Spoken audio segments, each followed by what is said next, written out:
Στη μηχανή πάντα να φοράτε κρανούς και δυνατόν προστατευτικό ρουχισμό.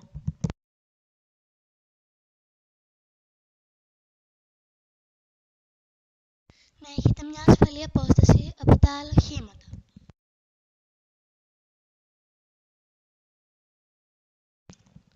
Ποτέ μην υπερβαίνετε το όριο ταχύτητας.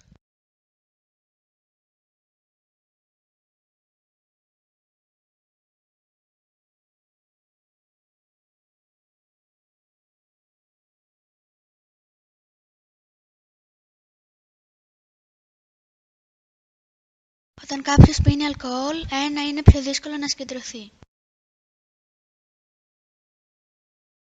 2. Η χρόνια αντίδρασης είναι πιο αργή. 3. Έχει λιγότερο έλεγχο των κινήσεών του. Δεν προσφέρουμε αλκοολούχο ποτό σε κάποιον που οδηγεί. Ακόμη και η μικρότερη ποσότητα αλκοόλ επηρεάζει την οδήγηση.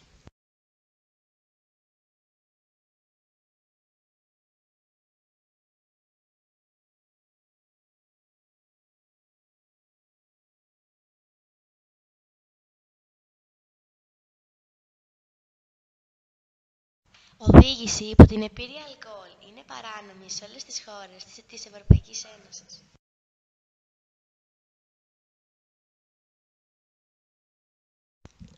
Αλκοόλ και ναρκωτικά είναι παράγοντες που προκαλούν σχεδόν το 25% των ατυχημάτων με αυτοκίνητο.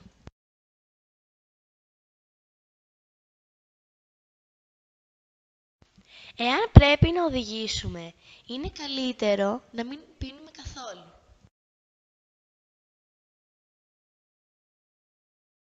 Έτσι, όταν βγαίνουμε έξω, αναλαμβάνουμε εκ περιτροπής την οδήγηση, παίρνουμε ένα ταξί, χρησιμοποιούμε τα μέσα μεταφοράς.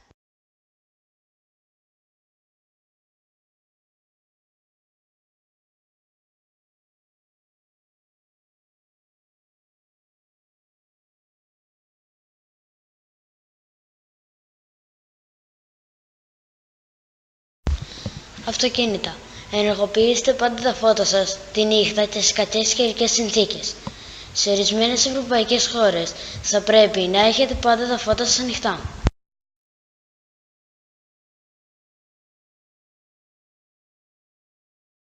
Μοτοσικλέτες. Ενεργοποιήστε τα φώτα σας κάθε στιγμή. Φορέστε λευκό κράνος και ιδιαίτερα ορατά είδη ένδυσης. Φορέστε αντανακλαστικό γυλαίκο. Ποδήλατα. Πάντα να χρησιμοποιείτε τα φώτα τη νύχτα και σε κακές καιρικές συνθήκες. Φορέστε ένα αντανακλαστικό γυλαίκο ή πολύχρωμα ρούχα.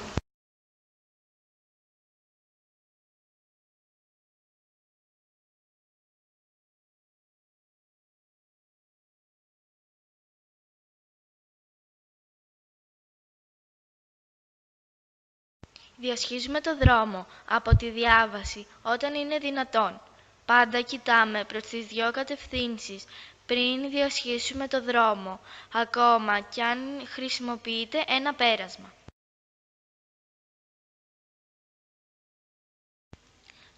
Το περπάτημα είναι βολικό και καλό τόσο για εμάς όσο και για το περιβάλλον, αλλά η παρουσία των οχημάτων καθιστά τους πεζούς ιδιαίτερα ευάλωτους.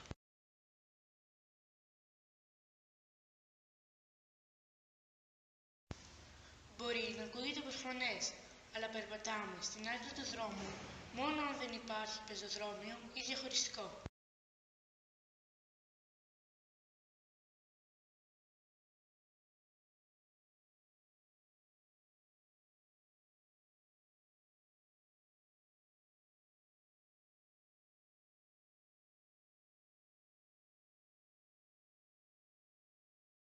Το ποσοστό των τροχαίων ατυχημάτων, τα οποία οφείλονται στην κούραση, κυμαίνεται από 10% έως 24%.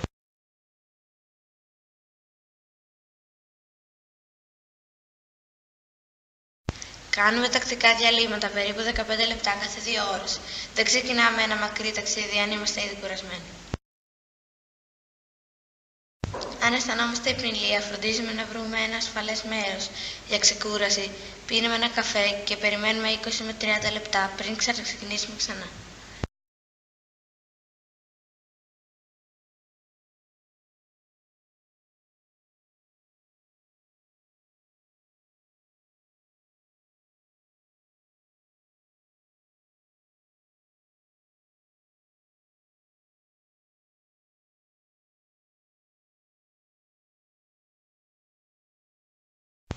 Κοινές αιτίες απόσπασης της προσοχής. Τηλέφωνο, GPS και ραδιόφωνο. Επίσης το φαγητό, το κάπνισμα και οι επιβάτες. Μια Ολλανδική μελέτη εκτιμά ότι η εξάλειψη της χρήσης κινητού τηλεφώνου κατά την οδήγηση θα εμπόδιζε σχεδόν 600 θανάτους και εισαγωγές σε νοσοκομεία σε ένα μόνο έτος.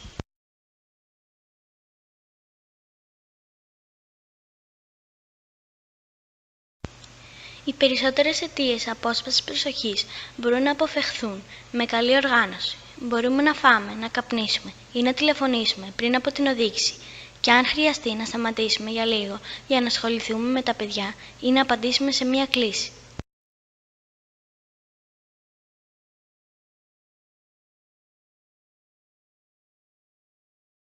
Μάτια στο δρόμο, χέρια στο τιμόνι.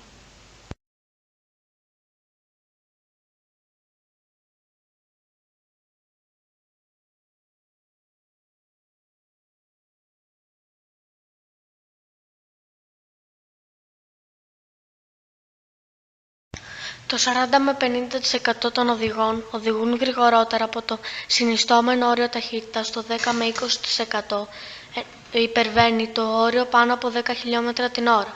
Η ταχύτητα είναι ένας παράγοντας για το 30% περίπου του συνόλου των θανατηφόρων ατυχημάτων.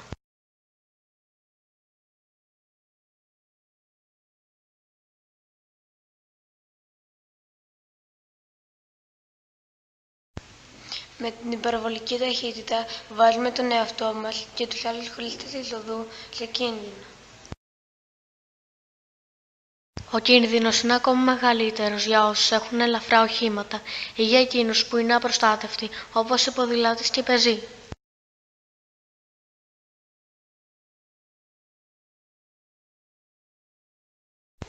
Όσο υψηλότερη είναι η ταχύτητα κατά την πρόσκρουση, τόσο μεγαλύτερη η ζημιά στα οχήματα, τα εμπόδια και τους ανθρώπους που εμπλέκονται.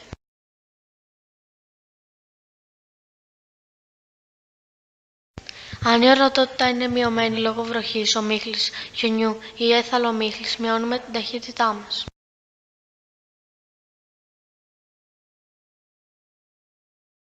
Η Γαλλία έχει χαμηλότερα όρια ταχύτητας για κακές καιρικές συνθήκες.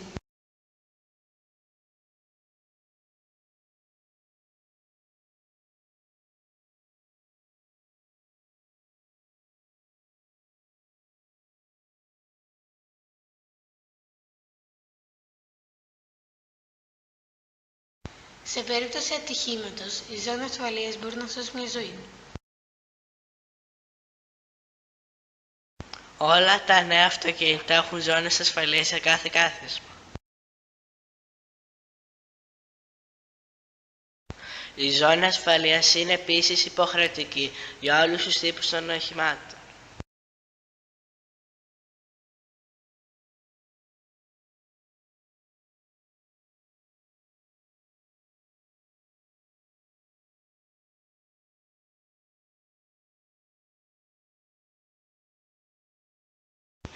Τα στατιστικά στοιχεία έδειξαν σαφώς ότι η χρήση ναρκωτικών και η οδήγηση είναι ένας επικίνδυνος συνδυασμός.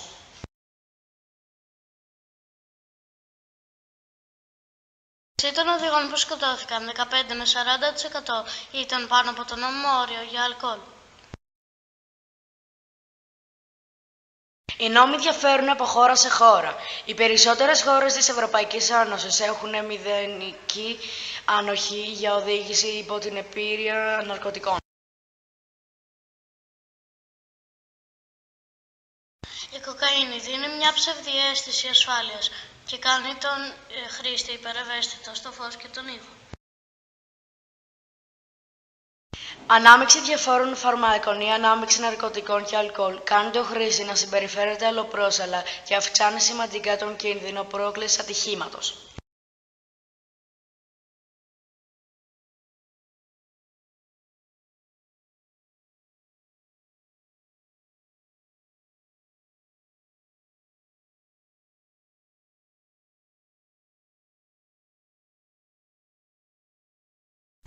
Ένα κράνος μπορεί να μειώσει τον κίνδυνο θανάτου κατά περίπου 44%.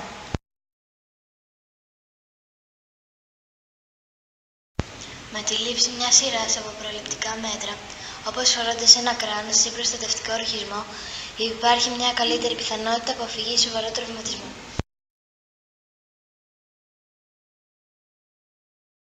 Τα κράνη είναι υποχρεωτικά σε όλες τις χώρες της Ευρωπαϊκής Ένωσης.